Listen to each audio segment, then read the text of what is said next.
Ration ব্যবস্থা থেকে কারা বাদ পড়লেন?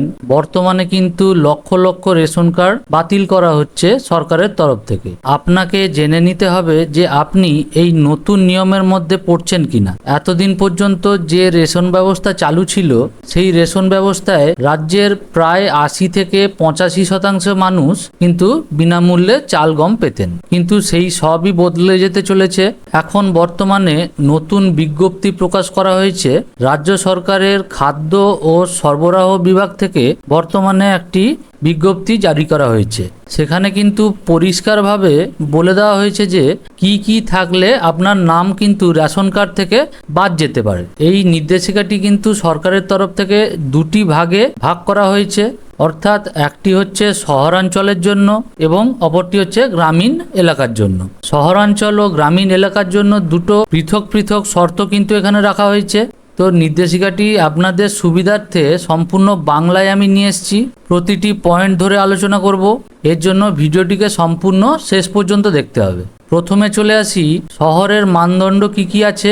শহরাঞ্চলের জন্য মোট 5টি মানদণ্ড এখানে সরকারের তরফ থেকে রাখা হয়েছে। কি কি সেই 5টি শর্ত বা মানদণ্ড সেটা দেখে নেব। প্রথমেই দেখুন, 3 অথবা তার বেশি কক্ষের পাকা দেওয়ালওয়ালা বাড়ি এখানে থাকা যাবে না। অর্থাৎ আপনার যদি 3 কামরাওয়ালা বাড়ি থাকে এবং সেটিতে পাকা দেওয়াল এবং পাকা ছাদ থাকে, তাহলে কিন্তু আপনার এই রেশন কার্ড বাতিল হতে পারে। নিচে 2 নম্বর পয়েন্ট, নিম্নলিখিত 4টির মধ্যে 2টি থাকলে আপনি বাদ যেতে পারেন। কি কি 4টা? যে 4 চাকার গাড়ি যদি থাকে আপনার, বা এসি মেশিন অর্থাৎ এসি যদি থাকে, ইন্টারনেট ফেসিলিটিওয়ালা ল্যাপটপ অথবা ইন্টারনেট ফেসিলিটিওয়ালা কম্পিউটার। এই 4টি জিনিসের মধ্যে যদি যে কোনো দুটি যদি আপনার থেকে থাকে, তাহলে কিন্তু আপনি রেশন কার্ড থেকে বাদ পড়তে পারেন। এরপরে দেখে নেব 3 নম্বর যে পয়েন্টটি আছে, নিম্নলিখিত 4টির মধ্যে 2টি থাকলে আপনি বাদ পড়বেন। কি কি? যে refrigerator, landline telephone, washing machine ও 2 হুইলারের মোটর গাড়ি। অর্থাৎ এগুলির মধ্যে ল্যান্ডলাইন আমি নাহলে বাদ দিলাম, এখন বর্তমানে ল্যান্ডলাইন আর কারোর ঘরে নেই। তাছাড়াও রেফ্রিজারেটর সবার এখন নিত্য প্রয়োজনীয় জিনিসের মধ্যে পড়ছে এটা। তো এর মধ্যে যদি যে কোনো 2টি যদি আপনার থেকে থাকে, তাহলে কিন্তু আপনার রেশন কার্ড বাদ যেতে পারে। 4 নম্বর যে পয়েন্টটি আছে, ইনকাম ট্যাক্স বা প্রফেশনাল ট্যাক্স প্রদানকারী ব্যক্তি। অর্থাৎ আপনি যদি ইনকাম ট্যাক্স দেন বা প্রফেশনাল ট্যাক্স আপনাকে দিতে হয়, প্রফেশনাল ট্যাক্স অনেক গরিব মানুষও দেয়, সেক্ষেত্রেও কিন্তু এখানে নির্দেশিকা দেওয়া আছে যে রেশন কার্ড এখানে বাতিল হতে পারে। এর পরে যে পয়েন্টটি আছে 5 নম্বর পয়েন্ট দেখব, রাজ্য সরকারে, কেন্দ্র সরকারে বা কেন্দ্র সরকারের আন্ডারটেকিংয়ে বা সরকারি সাহায্যপ্রাপ্ত কোনো সংস্থায় যদি গেজেটেড বা নন গেজেটেড কর্মচারী যদি হয়ে থাকেন আপনার পরিবারের কেউ, তাহলেও কিন্তু আপনার পরিবার রেশন কার্ডের সুবিধা থেকে বাদ পড়তে পারেন।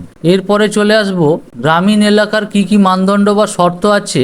এখানে টোটাল দেখবেন 12টি শর্ত এখানে রাখা হয়েছে। প্রথম কি শর্ত আছে, মোটর চালিত 3 চাকা 4 চাকার গাড়ি অথবা রেজিস্ট্রেশন করা মোটর চালিত মাছ ধরার নৌকা। অর্থাৎ সরকারের রেজিস্টার করা মোটর চালিত মাছ ধরার নৌকা বা আপনার যদি 4 চাকার গাড়ি থেকে থাকে, তাহলে কিন্তু রেশন কার্ডের সুবিধা থেকে আপনারা বাদ পড়তে পারেন। দ্বিতীয় যে পয়েন্টটিতে আছে, 3 চাকা ও 4 চাকা কৃষি সরঞ্জাম অর্থাৎ ট্রাক্টর, হারভেস্টার এগুলো যদি থেকে থাকে, তাহলেও কিন্তু আপনার রেশন কার্ড বাতিল হতে পারে।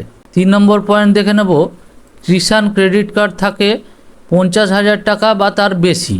অর্থাৎ আপনার যদি কিষাণ ক্রেডিট কার্ড থেকে থাকে, সেখানে ক্রেডিট লিমিট যদি 50,000 টাকা বা তার বেশি হয়, তাহলেও কিন্তু আপনি এখান থেকে বাদ পড়তে পারেন, অর্থাৎ আপনার রেশন কার্ড বাদ হতে পারে। 4 নম্বর পয়েন্টটা দেখে নেব, পরিবারে যদি রাজ্য সরকার, কেন্দ্র সরকার, কেন্দ্রীয় সরকারের আন্ডারটেকিংয়ে সরকারি সাহায্যপ্রাপ্ত কোনো সংস্থা গেজেটেড, নন গেজেটেড কর্মচারী থাকে, তাহলেও আপনার রেশন কার্ডটা বাতিল হতে পারে।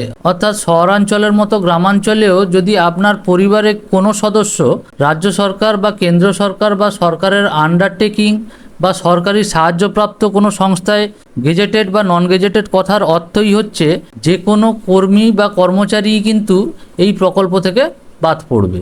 এরপরে দেখে নেব 5 নম্বর পয়েন্টটি কি আছে, রেজিস্ট্রেশন করা অকৃষি ব্যবসা রয়েছে এমন পরিবার।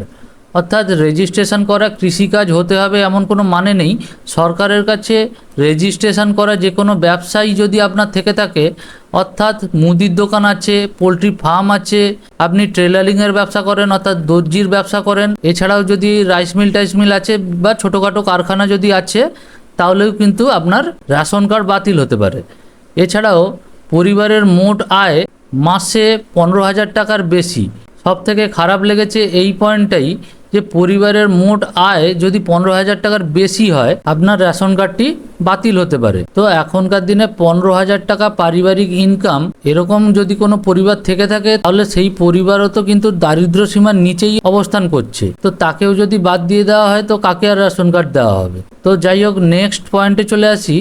7 নম্বর পয়েন্টে আছে ইনকাম ট্যাক্স বা প্রফেশনাল ট্যাক্স দেন এমন পরিবার। অর্থাৎ ইনকাম ট্যাক্স যদি দেন এবং প্রফেশনাল ট্যাক্স যদি দেন, প্রফেশনাল ট্যাক্সের ব্যাপারে আগেই আলোচনা করেছিলাম যে অনেক গরিব পরিবারও কিন্তু প্রফেশনাল ট্যাক্স দেয়। এরপরে দেখে নেব 8 নম্বর পয়েন্টে যা আছে, 3 বা তার বেশি কক্ষের বাড়ি যেখানে পাকা দেওয়াল ও পাকা ছাদ আছে। অর্থাৎ পাকা ছাদ ও পাকা দেওয়াল যুক্ত বাড়ি যদি আপনার 3 কক্ষের বেশি থেকে থাকে, তাহলে আপনি রেশন কার্ডটা বাতিল হবে আপনার। 9 নম্বর পয়েন্টে পরিবারে রেফ্রিজারেটর রয়েছে, অর্থাৎ ফ্রিজ যদি থেকে থাকে, গ্রামীণ এলাকার জন্য বলছি যে ফ্রিজ যদি থেকে থাকে, তাহলে আপনার রেশন কার্ড বাতিল হতে পারে। পরিবারে ল্যান্ডলাইন টেলিফোন যদি থেকে থাকে, তাহলে কিন্তু রেশন কার্ড বাতিল হতে পারে।